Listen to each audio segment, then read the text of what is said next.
أعوذ بالله السميع العليم من الشيطان الرجيم من همزه ونفخه ونفثه يا أيها الذين آمنوا اتقوا الله حق تقاته ولا تموتن إلا وأنتم مسلمون یا ایھا الذین آمنوا، اے وہ لوگو جو ایمان لائے ہو، اتقوا اللہ، اللہ سے ڈرو، حق تقاتہ، جیسا اس سے ڈرنے کا حق ہے، ولا تموتن، اور تم ہرگز نہ مرو، الا وانتم مسلمون، مگر اس حال میں کہ تم مسلمان ہو۔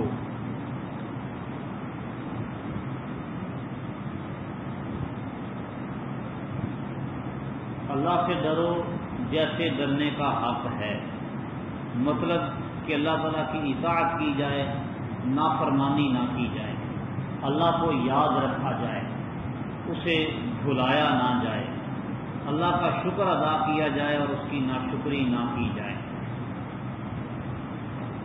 اور یہ حسب استطاعت ہے کہ جس قدر بندے میں استطاعت اور طاقت ہے اس قدر بندہ اللہ تعالیٰ سے ڈرے، یہی حق ہے، کیونکہ اللہ سبحانہ و تعالیٰ نے فرمایا ہے فاتقوا اللہ ما استطعتم، سو اللہ سے ڈرو جتنی تمہارے اندر طاقت ہے۔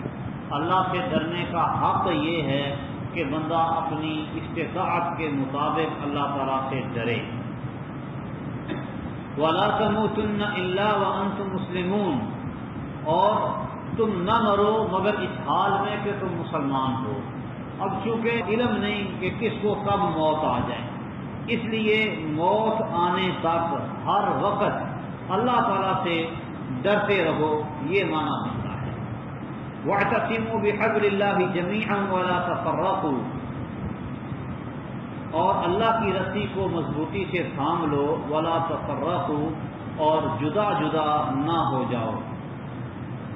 واذکروا نعمت اللہ علیکم، اور اللہ کی نعمت یاد کرو جو تم پر ہوئی، اذ کنتم اعداء، جب تم دشمن تھے، فألف بین قلوبکم، تو اس نے تمہارے دلوں میں الفت پیدا کر دی، محبت ڈال دی، فأصبحتم بنعمتہ اخوانا، تو تم اس کی نعمت سے، اللہ کے احسان سے بھائی بھائی بن گئے۔ وَكُنْتُمْ عَلَى شَفَا حُفْرَةٍ مِّنَ النَّارِ، اور تم آگ کے ایک گڑھے کے کنارے پر تھے،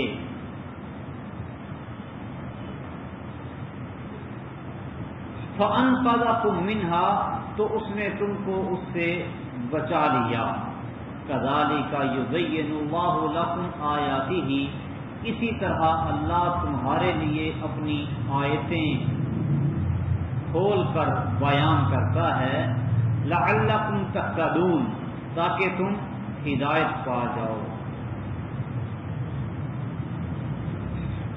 مومنوں کو اہل کتاب کی اطاعت سے دور رہنے کی نصیحت کر کے یہاں اللہ سبحانہ و تعالی نے چند اصولی باتوں کا ذکر کیا ہے جن کی پابندی کرنے سے انسان ہر قسم کے فتنے سے محفوظ ہوتا ہے، جیسے اللہ تعالیٰ سے ڈرنا، جیسے اللہ سے ڈرنے کا حق ہے، سب کا مل کر اللہ کی رسی کو مضبوطی سے تھام لینا اور جدا جدا نہ ہونا، اور اللہ تعالیٰ کی نعمت کو یاد رکھنا، یعنی دلوں میں الفت اور محبت جو اللہ نے پیدا کی ہے اس نعمت کو یاد رکھنا۔ یہ ایسے کام ہیں کہ ان کی وجہ سے بندہ فتنوں سے محفوظ رہتا ہے۔ اللہ کی رسی کو تھام لینا، اللہ کی رسی یہ حقیقت میں ایک استعارہ ہے۔ اصل میں کوئی آدمی یا کچھ لوگ پہاڑ سے گرے نیچے کھائی میں، کھائی سے ان کو نکالنے کے لیے اوپر سے ایک رسی پھینکی جاتی ہے، وہ اس رسی کو پکڑ کے پھر اس کھائی سے اوپر نکل آتے ہیں۔ تو جو بھی اس رسی کو مضبوطی سے پکڑ لے اور پکڑ کے اوپر آ جائے وہ تو نکل آئے گا، اور جو اس رسی کو نہیں پکڑے گا وہ اس کھائی میں ہی رہے گا۔ تو اللہ سبحانہ و تعالی نے گمراہی اور ضلالت کی کھائی سے لوگوں کو نکالنے کے لیے وحی الہی نازل فرمائی، قرآن مجید فرقان حمید نازل کیا، نبی کریم صلی اللہ علیہ وسلم کی سنت اور طریقہ مقرر کیا۔ تو اس حبل اللہ کو، اللہ کی رسی، قرآن کو، نبی کے فرمان کو، وحی الہی کو مضبوطی سے تھامنے کا کہا جا رہا ہے کہ اس کو مضبوطی سے تھام کر تم اوپر چڑھو گے تو کھائی سے نکل جاؤ گے، وگرنہ ضلالت اور گمراہی کی کھائی میں ہی پڑے رہو گے۔ اور یہاں پر یہ بات بھی واضح ہو جاتی ہے کہ مسلمان موجودہ فرقہ بندیوں سے بھی اسی صورت میں نکل سکتے ہیں جب وہ قرآن مجید کو اپنا لائحہ عمل قرار دیں اور ذاتی خیالات، اپنی آراء کو ترک کر دیں، سنت کی روشنی میں قرآن کو سمجھیں اور اس پر عمل کریں، اپنے مشائخ، اماموں اور اپنے بڑوں کے اقوال اور ان کے افعال اور ان کے فتاوی کو قرآن و سنت کا درجہ نہ دیں۔ ان کے اقوال و فتاوی کا بھی ایک مقام اور مرتبہ ہے، اس سے انکار نہیں، لیکن انہیں کتاب و سنت کا، وحی الہی کا درجہ دینا یہ ظلم ہے۔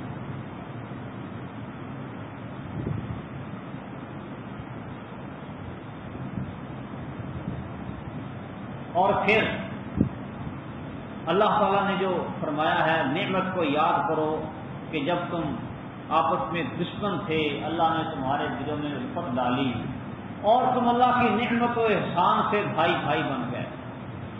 یہ تمام عرب معاشرہ اسلام سے پہلے اسی طرح تھا۔ اوس و خزرج کی مثالیں ہی لے رہے ہیں تو طویل طویل ان کی جنگیں چلتی ہیں۔ اس کے علاوہ جو دیگر عرب تھے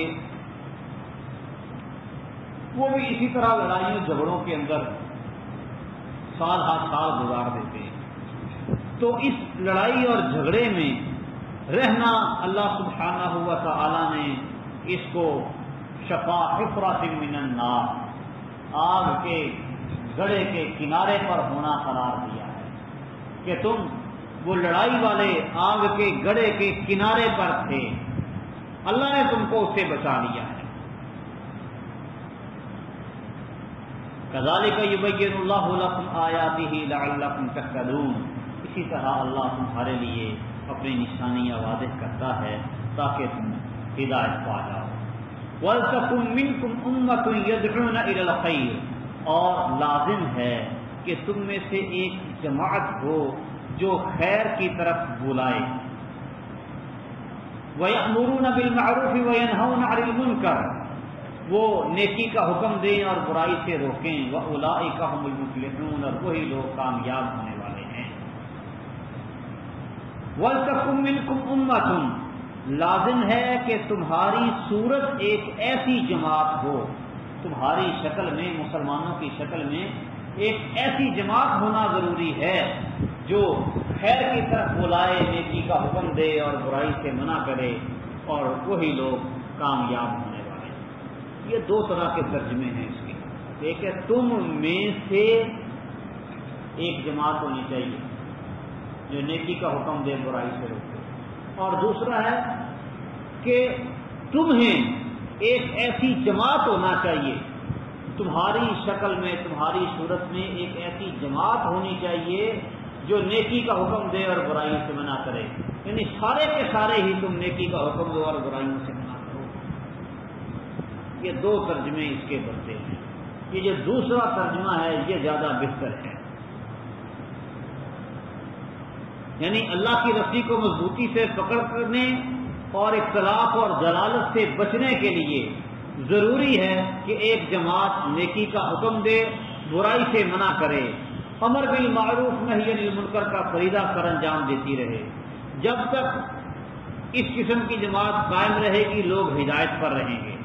نبی کریم صلی اللہ علیہ وسلم کا فرمان ہے تم میں سے کوئی بھی شخص برائی کو دیکھے اسے اپنے ہاتھ سے روکے، طاقت نہیں ہے تو زبان سے روکے، اس کی بھی طاقت نہیں ہے تو پھر اس برائی کو کم از کم اپنے دل سے برا جانے، اور ذاک اضعف الایمان، یہ انتہائی کمزور ترین ایمان ہے۔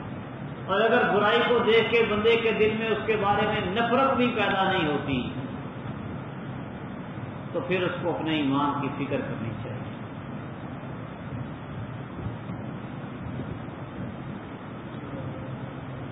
یہ لازم اور ضروری ہے۔ ہمارے ہاں لوگوں نے یہ سمجھا ہوا ہے کسی کو چھیڑو نہ اور اپنا چھوڑو نہ، جو جہاں لگا ہے لگا رہنے دو، اسلام نہیں لگا رہنے دیتا۔ جو صحیح کام پہ لگا ہے لگا رہنے دو، جو غلط کام پہ لگا اس کو روکو، تو جہاں لگا ہے لگا رہنے دو۔ کسی کو چھیڑو نہ، کیوں نہ چھیڑو؟ اسلام آیا ہی چھیڑ چھاڑ کرنے کے لیے کہ لوگوں کو کفر و شرک سے بچایا جائے، انہیں اسلام کی توحید کی دعوت دی جائے۔ یہ اسلام کا مزاج ہے۔ وَأُولَئِكَ هُمُ الْمُفْلِحُونَ، فلاح اور کامیابی پانے والے وہی ہوں گے جو نیکی کا حکم دیں اور برائیوں سے منع کریں، امر بالمعروف اور نہی عن المنکر کا فریضہ سر انجام دیں۔ موسیٰ علیہ السلام کی قوم کو اللہ سبحانہ و تعالی نے، بنی اسرائیل کو، ہفتے کے دن مچھلیاں پکڑنے سے منع کیا تھا، تو ان میں سے کچھ لوگ مچھلیاں پکڑنے سے رک گئے، کچھ نہ رکے، انہوں نے ہیلا کر کے ہفتے کے دن مچھلیاں پکڑی۔ جو خود پکڑتے نہیں تھے ان کے بھی دو گروہ بن گئے۔ ایک گروہ وہ تھا جو کہتا تھا جو جہاں لگا لگا رہنے دو، اور دوسرا گروہ وہ تھا جو مچھلیاں پکڑنے والوں کو منع کرتا تھا۔ اللہ تعالیٰ فرماتے ہیں فَأَنْجَيْنَا الَّذِينَ يَنْهَوْنَ عَنِ السُّوءِ، ہم نے انہیں نجات دی جو برائی سے منع کرتے تھے۔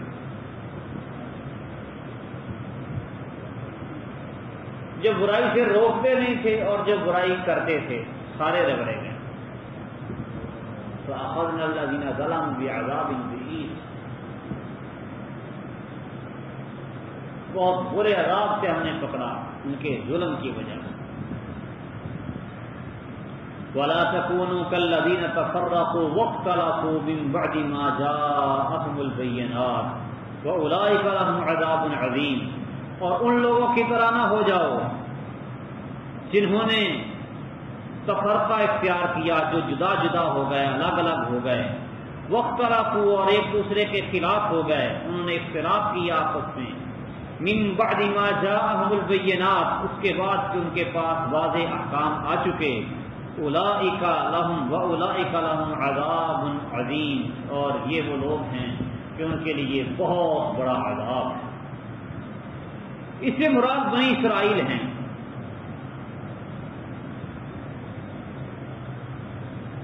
اور اس سے پتہ چلتا ہے کہ بنی اسرائیل یہود و نصارہ کے باہمی اختلاف اور فرقہ بندی کی وجہ یہ نہیں تھی کہ انہیں حق کا علم نہیں، لا علمی ان کے اختلاف کی وجہ نہیں تھی، بلکہ وہ دلائل سے باخبر تھے، جانتے تھے۔ وَاخْتَلَفُوا مِن بَعْدِ مَا جَاءَهُمُ الْبَيِّنَاتُ، ان کے پاس واضح نشانیاں، واضح دلائل، واضح احکام آ چکے، احکام کے آ جانے کے بعد پھر انہوں نے اختلاف کیا، یعنی سب کچھ جانتے ہوئے محض اپنے دنیاوی مفاد اور نفسانی اغراض کی وجہ سے انہوں نے اختلاف کیا اور فرقہ بندی کا راستہ اختیار کیا اور اس پر ڈٹ گئے، جمے رہے۔ تو قرآن مجید نے مختلف طریقوں سے بار بار یہ حقیقت واضح فرمائی ہے اور اس سے دور رہنے کی تاکید کی ہے۔ نبی کریم صلی اللہ علیہ وسلم کا فرمان سیدنا ابو ہریرہ رضی اللہ تعالی جیسا کہ جامع ترمذی میں ہے کہ رسول اللہ صلی اللہ علیہ وسلم نے فرمایا 71 یا 72 فرقوں میں تقسیم ہو گئے تھے یہودی، 71 یا 72 گروہوں میں بٹ گئے تھے، جدا جدا ہو گئے تھے، اسی طرح عیسائی بھی، اور میری امت 73 فرقوں میں بٹ جائے گی۔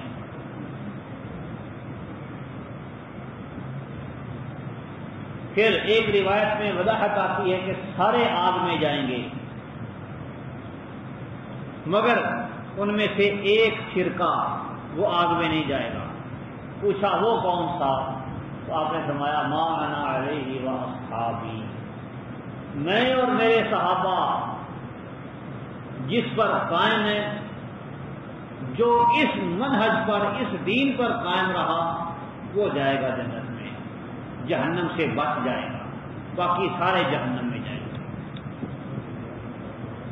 لیکن سب افسوس کیا تھی، تنبیہات کے باوجود امت مسلمہ تفرقہ بازی میں مبتلا ہو گئی، اور امت کے تفرقہ بازوں نے وہی روش اختیار کی کہ حق اور اس حق کے روشن دلائل قرآن و سنت کی صورت میں موجود ہونے کے باوجود،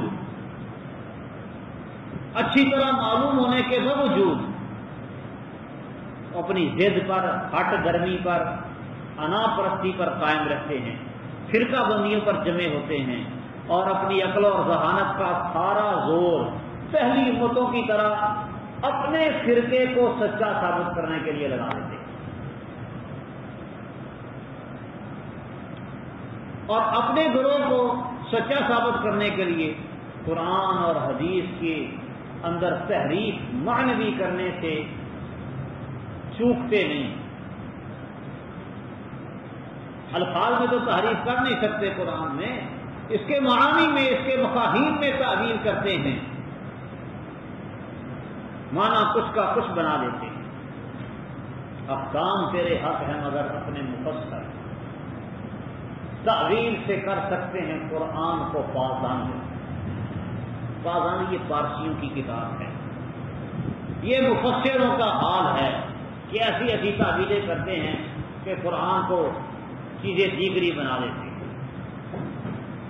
یوں محسوس ہوتا ہے کہ گویا دین ایک دروغ مصلحت آمیز ہے۔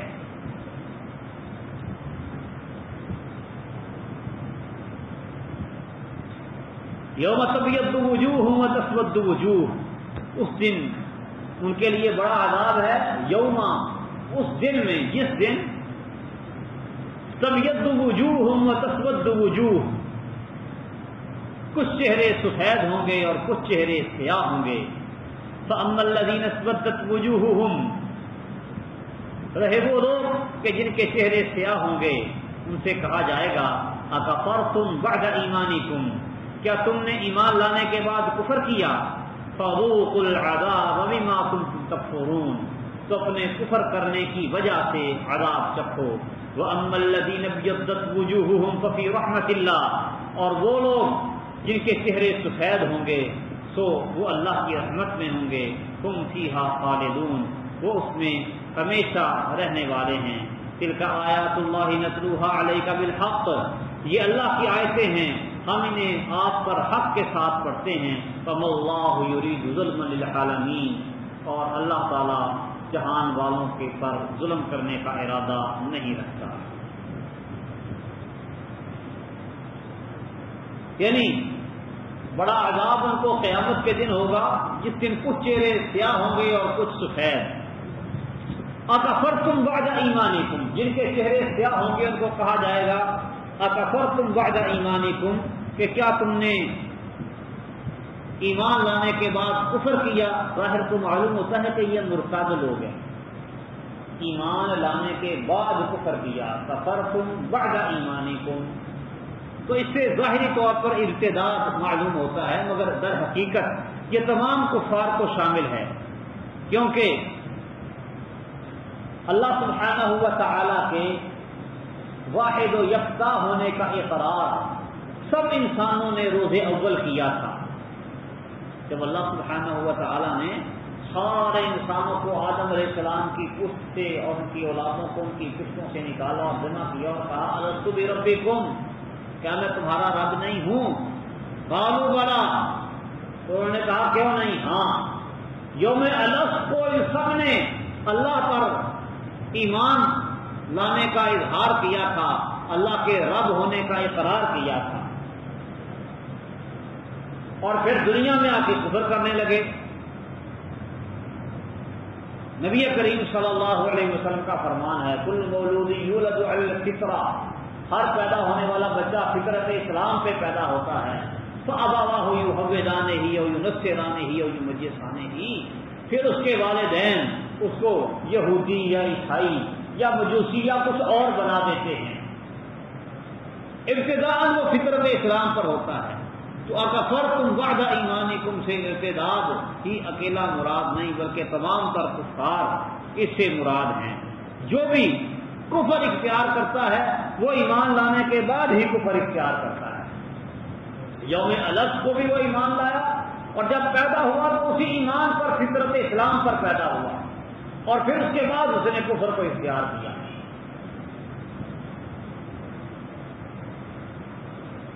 وَأَمَّا الَّذِينَ ابْيَضَّتْ وُجُوهُهُمْ فَفِي رَحْمَةِ اللَّهِ، جن کے چہرے سفید ہوں گے وہ اللہ کی رحمت میں ہوں گے۔ چہروں کی یہ سیاہی اور سفیدی قیامت کے دن ہوتی ہے۔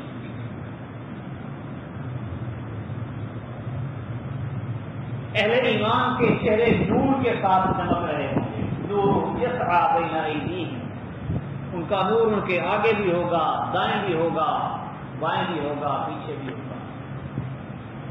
اور کافر کہیں گے رکو ہم بھی دوبارہ نور کچھ تھوڑا سا لے لیں، کہا جائے گا جاؤ پیچھے جا کے نور تلاش کرو۔ اور اہل ایمان کے ہاتھ، پاؤں، چہرے، وضو کے اعضاء یہ روشن ہوں گے، چمک رہے ہوں گے۔ غرًا محجلین من اثر الوضوء، وضو کی وجہ سے چہرے اور ہاتھ پاؤں چمک رہے ہوں گے، روشن ہوں گے۔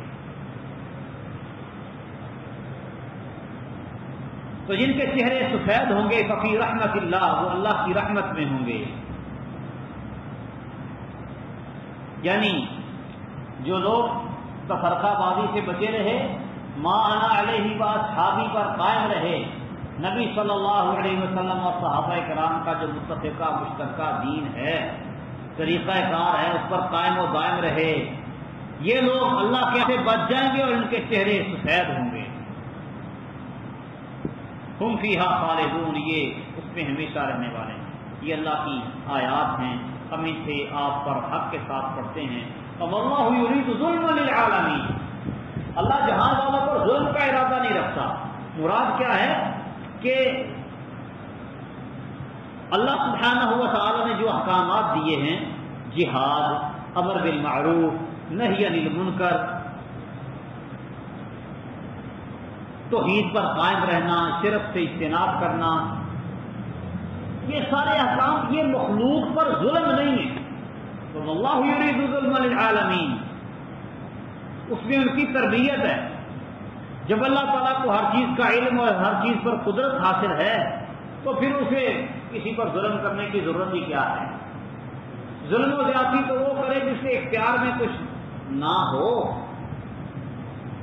تو ہر کام کرنے پر جب اللہ تعالیٰ قادر ہے تو کسی پر ظلم کرنے کی اللہ کو حاجت اور ضرورت ہی نہیں۔ وَلِلَّهِ مَا فِي السَّمَاوَاتِ وَمَا فِي الْأَرْضِ، اللہ ہی کے لیے ہے جو کچھ آسمان میں ہے اور جو زمین میں۔ وَإِلَى اللَّهِ تُرْجَعُ الْأُمُورُ، اور اللہ کی طرف ہی سب معاملات لوٹائے جائیں گے۔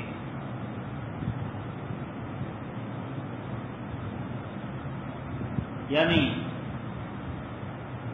زمین و آسمان میں جو کچھ بھی ہے اللہ تعالیٰ کا ہے، اور اللہ تعالیٰ کے احکامات کی بجا آوری کرتے ہوئے مثلا جہاد فی سبیل اللہ میں مخلوق کی جان اور مال تلف ہو تو یہ اللہ کے حکم سے ہے۔